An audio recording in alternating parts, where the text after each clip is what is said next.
ऐसा है जी, गाजियाबाद में व्यापारी संगठन इतने हो गए हैं, अपने को व्यापारी नेता मानने वाले इतने लोग पैदा हो गए हैं, वो व्यापारियों के हित के लिए नहीं अपने हित के लिए सोचते हैं, जिससे आपस में तालमेल नहीं बन पाती।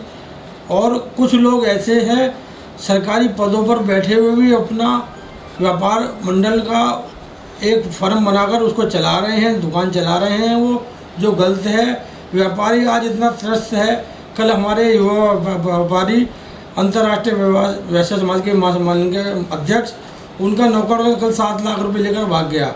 व्यापारियों में एकता ना होने की वजह से, क्योंकि व्यापारी गुट इतने हो गए हैं, एक नहीं 10-10 व्यापारी गुट गाजियाबाद में बन गए हैं, जिनके सब अलग अलग नेता बनने हुए हैं। हमने अभी किराना मंडी में लूट देखी, उसके बाद दूसरे व्यापारी के साथ लूट देखी।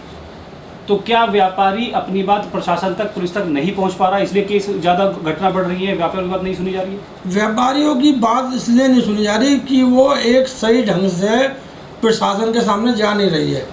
अलग अलग नेता अपनी अलग अलग बात रखते हैं, जिससे किराना मंडी की लूट हुई।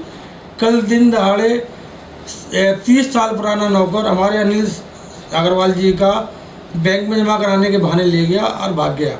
उसके लिए गुटबाजी शुरू हो जाती है व्यापारियों में कि तुम जाओ। वो इसलिए प्रशासन के पास सही बात पहुंच नहीं रही। वैसे प्रशासन बहुत सतर्क है, और हमारे जो कप्तान साहब हैं इतने गंभीर हैं हर मसले के पीछे। उन्होंने फ़ौरन कल किराना मंडी में जो चौकी इंचार्ज थे दीक्षित जी, उनको लाइन हाजिर करा और बहुत ज़्यादा स्ट्रिक्ट है कि व्यापारियों की समस्या अभी सुलझाने में नहीं आ रही है, क्योंकि जब तक व्यापारी सब एक नहीं होगा, जिस तरह से आज देश में कट्टरपंथी अलग चलते हैं, खाते यहाँ की हैं, गाते चीन पाकिस्तान के हैं। कल एक फारूक अब्दुल्ला ने विधिवत बयान भी दिया। जब तक ये लोग व्यापारी भी ये नहीं सोचेंगे कि गाजियाबाद के व्यापारी बहुत त्रस्त हैं, लोगों की तनख्वाह नहीं दी जा रही, व्यापार बिल्कुल नहीं चल रहे, इसलिए उन्हें सबको एकजुट होना ही पड़ेगा। उत्तर प्रदेश व्यापारी बोर्ड के उपाध्यक्ष गाजियाबाद से हैं, भाजपा के बड़े नेता हैं अशोक गोयल, उसके बावजूद क्या व्यापारी की बात नहीं सुनी जा रही है? वो उत्तर प्रदेश व्यापारी कल्याण बोर्ड में उपाध्यक्ष हैं और उनकी बात को ऊपर तक पहुंचना चाहिए।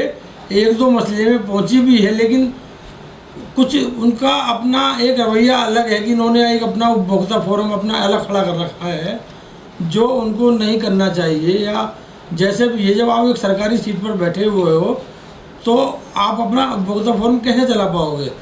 उसके लिए व्यापारी को एकजुट होना चाहिए। व्यापारियों की समस्या का समीकरण जो चल रहा है, आज का गड़बड़ चल रहा है, कोई कस्टमर नहीं है, लोगों की तनख्वाह पड़ी है, व्यापारियों से पूछो क्या किस हाल में जी रहे हैं।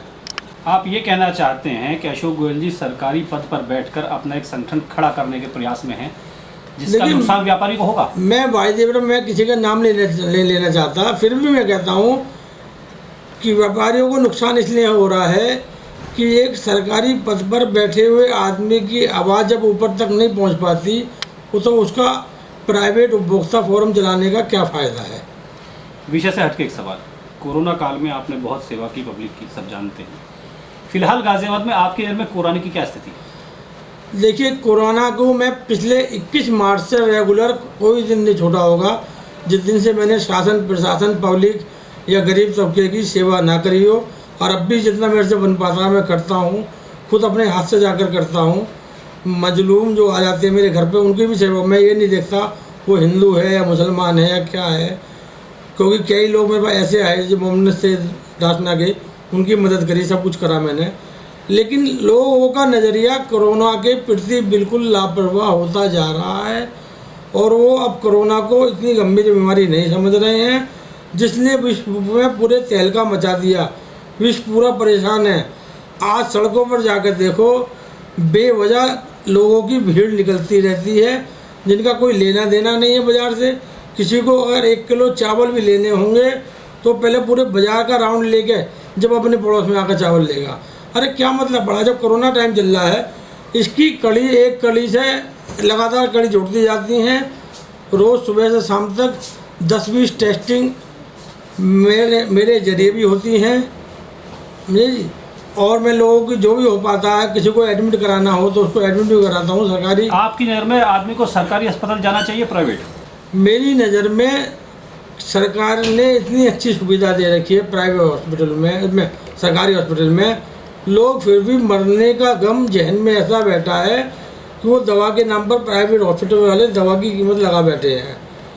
और वो ये सोचता है कि सरकारी हॉस्पिटल में सुविधा नहीं है, हर चीज़ की सुविधा है, खाने की, पीने की, दवाइयों की, डॉक्टर 24 घंटे रहते हैं।